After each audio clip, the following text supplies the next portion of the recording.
এনেধৰণৰ ভিডিঅ'বোৰ দেখাৰ পিছত আমাৰ মনলৈ প্ৰশ্ন আহে যে আৰক্ষী জানো কাৰোবাক মাৰপিট কৰিব পাৰে? আৰক্ষীৰ মাৰপিট কৰাৰ অধিকাৰ জানো আছে? আৰক্ষীয়ে মাৰপিট কৰিলে আপুনি কি কৰিব? জানো আহক এই ভিডিঅ'ৰ জৰিয়তে।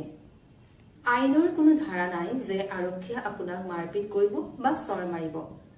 যদিহে কোনো এগৰাকী ব্যক্তিয়ে কোনো বেয়া কাম কৰে তেন্তে আৰক্ষীয়ে বল প্ৰয়োগ কৰিব পাৰিব, কিন্তু বল প্ৰয়োগৰ অৰ্থ এইটো নহয় যে আৰক্ষীয়ে তেওঁক মাৰপিট কৰিব বা তেওঁক চৰ মাৰিব। এইটো কোনো যুক্তিসংগত কথাও নহয়।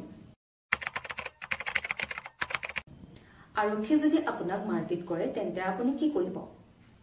আৰক্ষীয়ে যদি আপোনাক মাৰপিট কৰে তেন্তে আপুনি আপোনাৰ ওচৰৰ আৰক্ষী চকীলৈ যাব আৰু তাত গৈ এফআইআৰ ৰেজিষ্টাৰ কৰিব।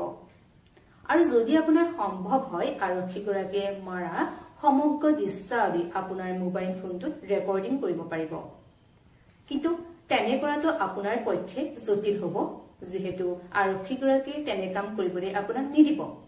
তেতিয়া আপুনি ঘটনাটো হৈ যোৱাৰ পিছত আপোনাৰ মোবাইল ফোনটোত 100 নম্বৰটো ডাইল কৰি সেই আৰক্ষী বিষয়াগৰাকীৰ ওপৰত কমপ্লেইন কৰিব পাৰিব। তাৰ পাছত আপুনি আপোনাৰ ওচৰৰ মেডিকেললৈ যাব আৰু গৈ তাত এখন মেডিকেল চাৰ্টিফিকেট বনাব। যেতিয়া আপোনাৰ কোৰ্ট কেছ হ'ব তেতিয়া সেই মেডিকেল চাৰ্টিফিকেটখন আপোনাৰ কামত আহিব। আৰক্ষীয়ে যদি এফআইআৰ ল'বলৈ অমান্তি হয় আপুনি কি কৰিব?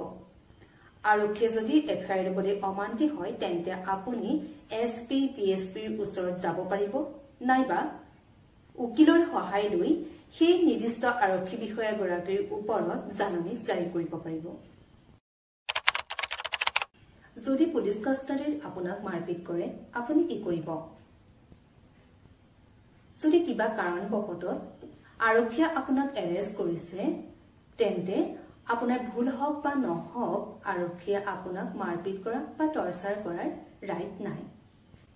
কোড অফ ক্ৰিমিনেল প্ৰচিডিউৰ মতে আপোনাক এৰেষ্ট কৰাৰ 24 ঘণ্টাৰ ভিতৰত মেজিষ্ট্ৰেটৰ ওচৰত নিব লাগিব। আপোনাক যদি আৰক্ষী চকীত মাৰপিট কৰিছে সেই বিষয়ে মেজিষ্ট্ৰেট গৰাকীক আপুনি অৱগত কৰিব পাৰিব।